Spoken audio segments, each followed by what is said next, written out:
Response देत नाहीये. किती ग नाटकं करतेस? आम्ही कधीपासून तुला आवाज देतोय आणि आता लगेच बाहेर आलीस होय का? मग आपल्या आत काय ती मरून जायला हवं होतं?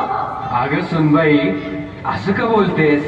का आता एकदम ऍटिट्यूड बदलला? घटस्फोट देणार होतात ना मला?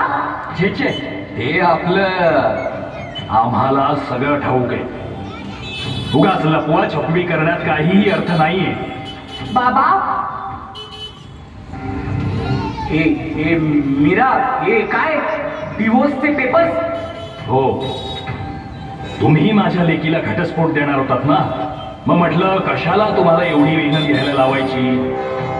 आम्हीच करून टाकलं तुमचं काम. तुम्हाला जे जे हवं होतं ते सगळं आम्ही दिलं हो, तरीही तुमची भूक काही मिटत नाही.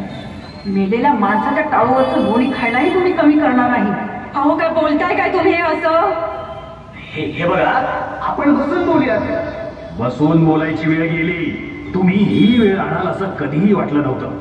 वाटलं होतं सुखाचा संसार होईल, पण यांनी एकाच वर्षात नरक करून टाकला. नरक? कसलं नरक? नरक तर आता यांच्या आयुष्याचा होईल. आमच्या लेकीला पोसायला आम्ही समर्थ आहोत. तिची इच्छा असल्यास तिला शिकवणार, नोकरी करायची असल्यास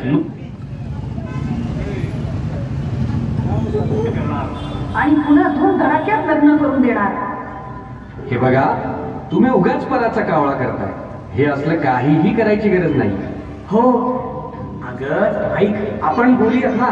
हे असं नवरा बायकोच्या मध्ये राग घालून कुठे चालतं का? हा, चांगल्या कपड्यातले राक्षस तुम्ही मला कसं टॉर्चर केलं ना, याचे सगळे पुरावे आहेत माझ्याजवळ.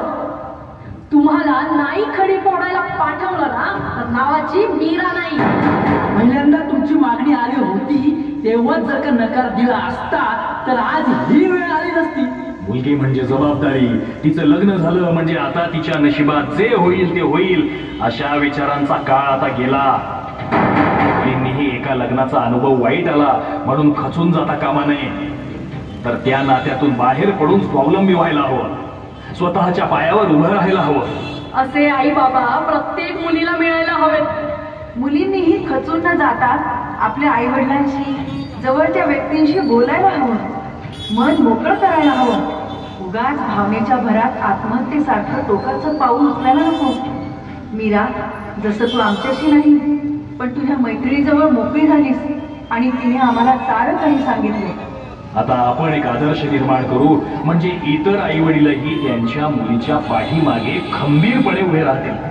गाडी तुम्हाला भेट दिली होती ना, आता त्याच गाडीत बसून तायडी माहेरी येईल.